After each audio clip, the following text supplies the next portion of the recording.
या न्यूज बुलेटिनचे सहप्रायोजक आहेत गोकुळ.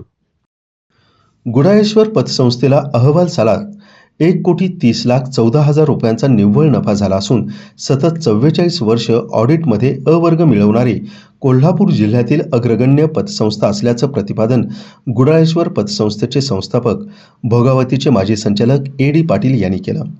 राधानगरी तालुक्यातील गुडाळ येथील श्री गुडाळेश्वर ग्रामीण बिगर शेती सहकारी पतसंस्थेच्या 44व्या वार्षिक सर्वसाधारण सभेत पाटील बोलत होते. वार्षिक सभेचा इतिवृत्तांत आणि अहवाल वाचन पतसंस्थेचे व्यवस्थापक D.G. पाटील यांनी केलं.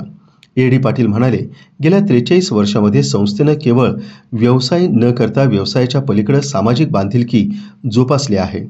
उत्तम ग्राहक सेवा, उत्तम आर्थिक स्थितीबद्दल पतसंस्थेत अनेक पुरस्कार प्राप्त झाले आहेत. पतसंस्थेची 100 कोटी ठेवीकडे वाटचाल सध्या सुरू आहे. गुडाळेश्वर पतसंस्थेचे चेअरमन अभिजित पाटील म्हणाले, कोल्हापूर जिल्ह्यातील आदर्श पतसंस्था म्हणून गुडाळेश्वर पतसंस्थेनं नावलौकिक मिळवला आहे. सभासदांना 15% लाभांश दिला जातो. सभेत गुणवंत विद्यार्थी, सेवानिवृत्त कर्मचारी, ऊस तोडणी, ओढणी कंत्राटदार, विविध क्षेत्रातील व्यक्तींचा गौरव करण्यात आला. वार्षिक सभेस संचालक आनंदराव पाटील, साखर कारखाना संघटनेचे रावसो पाटील, अनंत तेली, बाळासो बर्गे, कृष्णात बर्गे, धनाजी पाटील, हिंदुराव पाटील, दत्तात्रय पाटील, उत्तम ढेरे, नामदेव पाटील, बाजीराव पाटील, मोहन कांबळे आदी संचालकांसह पदाधिकारी मोठ्या संख्येनं आणि सभासद उपस्थित होते.